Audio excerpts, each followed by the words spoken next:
There is a viral new concealer hack that is claiming to smooth out our under eyes and prevent our concealer from creasing using Aquafor lip balm of all things.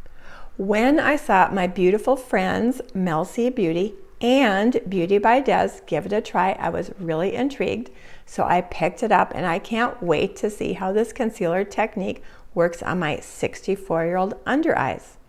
Now apparently this technique was originated by celebrity makeup artist Scott Barnes. He is the artist that's responsible for creating J.Lo's signature bronze goddess look. I think he originally shared this technique in a viral TikTok video, but I don't do TikTok, so I didn't hear about it until it made its way to YouTube. In addition to Mel C's video and Beauty by Des's video, Arisa Does Makeup did a video, as did Glam Girl Gabby. I will link all of their videos in the description box below. However, none of them did a side-by-side comparison. So today I'm going to compare the Scott Barnes Aquafor technique on one side, my usual technique on the other, and we will see how they compare. I will also do wear time check-ins throughout the day to see how this viral new hack holds up. If this sounds fun to you, throw this video a thumbs up and let's do it. I brought you in up close and personal because I want you to see what I'm doing. I think you can definitely see I have dark circles as well as lines and wrinkles. I have all of my skincare on, including my SPF, of course. We are going to start with the Aquafor side. And the Aquafor, like I said, it is a lip balm, and you are just to swipe it under the eye a couple of times into the crow's feet. You know, it's a lip balm. It's very slippery, it's very hydrating, and it feels really good. And then I'm just gonna lightly dab it in. Now, I am going to use a peach corrector because I always use a peach corrector. I ran out of my DRMTLGY Luminous eye corrector. It's on order, but I haven't received my new one yet. So I am going in with my Pixie Peach corrector on both sides. I just pick up a little bit with my Real Techniques Deluxe Crease Brush, and I press that in to that dark inner corner. That just neutralizes some of that blue purple on the dark inner corner. And, you know, it's what I always do. Now, this technique isn't necessarily about coverage. It's more about, you know, the smoothing and the not going into lines. So, you know, he didn't, I don't know if he used corrector. I don't think he did, but I always use corrector. Next up, I'm going to go in with my favorite concealer, which is the Lancome Tint Idôle. Do I have it right? Lancome Tint Idôle Ultra Wear Concealer. This is probably one of the few concealers I've actually repurchased. And I am going to put this on both sides. Now, on the non-Aquafor side, I did pre-hydrate about a half an hour ago with my DRMTLGY eye cream, which is what I often do, but I did not pre-hydrate the Aquafor side because that wasn't part of the concealer hack. Anyway, I'm going to just dot this on the under eye area as well as on this side. Okay. Now, what I like to do with concealer, and I'm going to do it on this side but not on this side, is I will sort of blend it around with my finger just a little bit just to smooth it around, but I'm not going to finish blending it. By letting it sit on my skin for, I don't know, 30 seconds or so, it will help increase the coverage of the concealer. But we are going to blend the Aquafor side. I do have two of my BK Beauty A506 concealer brushes. And I think one of the tricks with this technique is to not swipe. You really do want to just pat the concealer into place. I have to use the magnifying side of this. Patting it into place. If you swipe, you will probably mix the concealer in with the Aquafor by patting it. We're just sort of blending it on top. I think the idea with the Aquafor is it's supposed to fill in lines and also act as a primer. Let me take a closer look here. That looks really smooth. Let me get this side blended in. Whoops, I forgot to change brushes. Changing brushes. And on this side, I'm doing sort of a blend of patting and swiping or sweeping. Okay, so here is the non-Aquafor side, and here is the Aquafor side. You know, I do think the Aquafor side looks a little bit smoother and a little bit more hydrated. What do you think?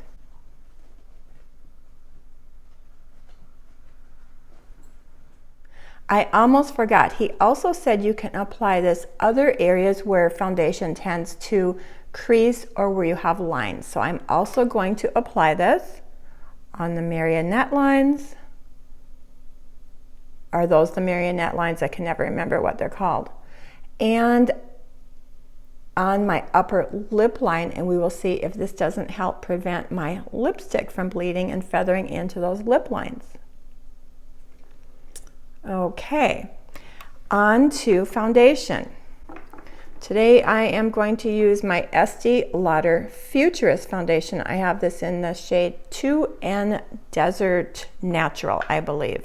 It's one of my very favorite foundations. And there is the consistency. It's just such a beautiful, lightweight formula.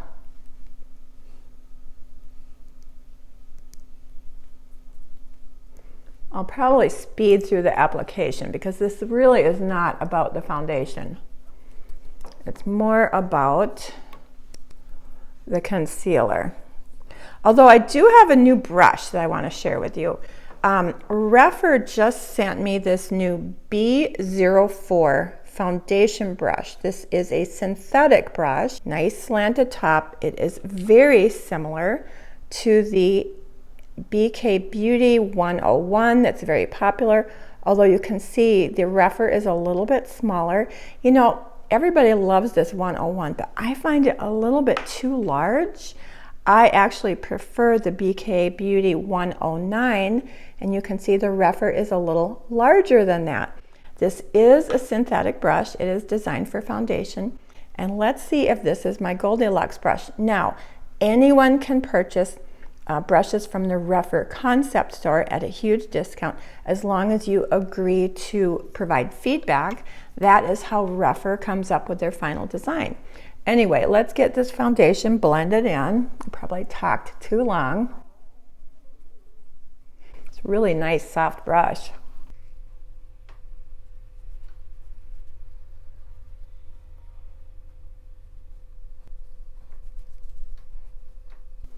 Yeah, I really like that brush. And then I always finish my foundation with a damp REPHR sponge. This is my favorite sponge. It's really surprisingly affordable. And this helps ensure that the foundation is meshed seamlessly with my skin. And it also removes any excess foundation.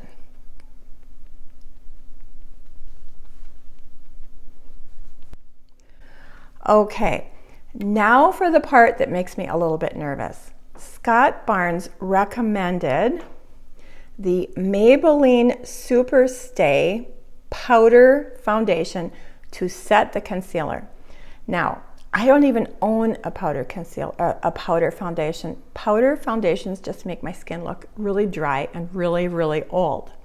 But I am going to follow Scott Barnes's technique. So I picked this up. I don't know what shade it is. I'll put the shade in the description box below. And I am going to pick it up very lightly with my BK Beauty 112. I think this is the 112. It's a really fluffy, very soft brush, and it's the perfect shape for setting under the eyes. But before I do that, let me make sure I don't have any creases. Like I said, I'm going to go in pretty lightly. I'm going to tap it off, pounce it off. Ooh, let's see how this goes. I'm just touching very lightly to set that concealer. And I'm also going to put just a little bit of this on my upper lip line, as well as everywhere I put the Aquafor. Very often, I don't set my concealer at all, but to even the playing field, I am going to set the non-Aquafor side with one of my favorite powders, and it is the Hourglass Ambient Lighting Finishing Powder in the shade Diffuse Light. This is so incredibly finely milled. It is one of the very few setting powders that I can use under my eyes, and it never looks dry or cakey. Now I cleaned off my powder brush, and I am going to go in and set this. Set this side. Again, make sure there are no creases, because if you powder over creases, you will powder the creases in permanently. And again, just setting very, very lightly. However, I will say this is one of the few powders that I almost can't apply too much. Okay, actually, I'm going to use this powder on my entire face. Yes, it's one of my very favorite powders. We're getting into the summer, and I am going to use this to set my entire face. You can see I have almost used the whole thing up.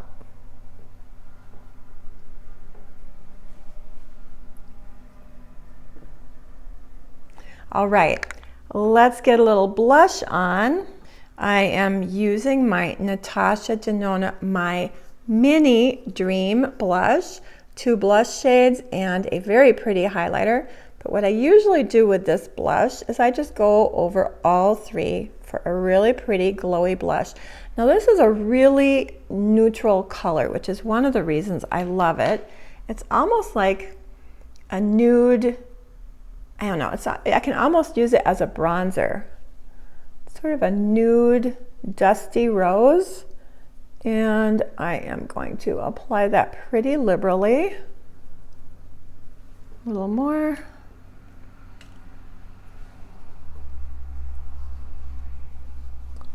Really pretty, glowy blush. And since it's summer, I like to bring a little bit of the blush over my nose. I'm doing a really simple makeup look today, so I'm going to do a one and done with Charlotte Tilbury's Eyes to Mesmerize in the shade Oyster Pearl. It's one of my favorite one and done eyeshadows. Just going to swipe that on the eyelid and a little bit up into the crease. It's just a really nice sort of taupe with a little bit of a sheen, not too much shimmer.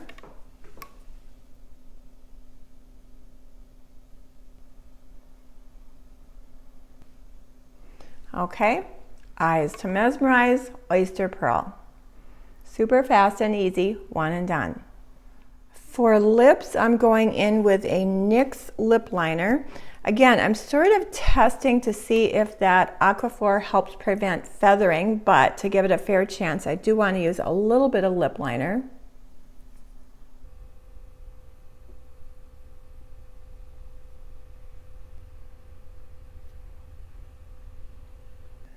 And I'm going to fill in a little bit as well. That helps the lipstick last a little bit longer. And for lipstick, I'm using my Bare Minerals in the shade Memory. And there is the shade. Like I said, I'm going for sort of, I don't know, sort of a natural look today.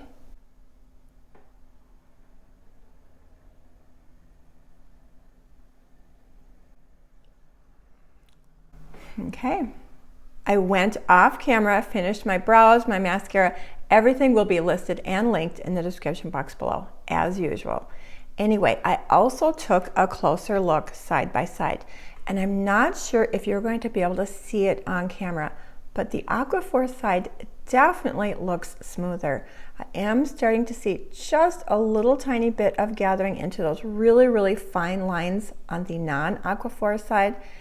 Interestingly enough, I feel like the Aquafor side has better coverage, which I did not expect, and I'm not sure I really understand why that would happen. I feel like I applied the same amount of corrector and concealer on both sides. Anyway, what do you think?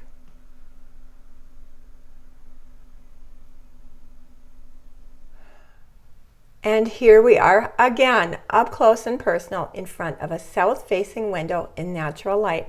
Here is the Aquafor side, non-Aquafor side.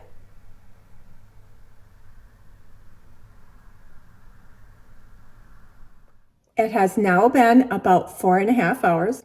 I'm in front of a different south-facing window because the sun is moving and I will be losing my natural light soon.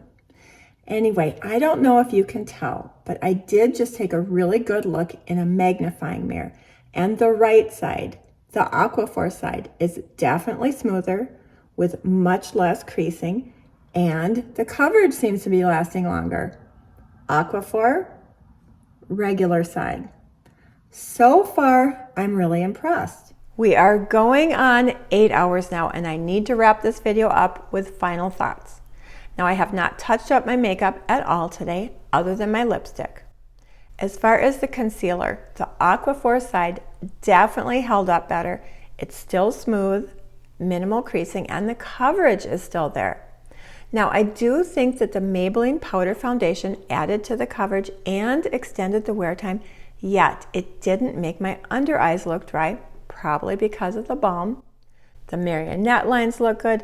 As far as the lipstick, you know, I did not experience any feathering, so that's good, but it did sort of blur the edges of my lip line, so I still need to play with that technique a little bit.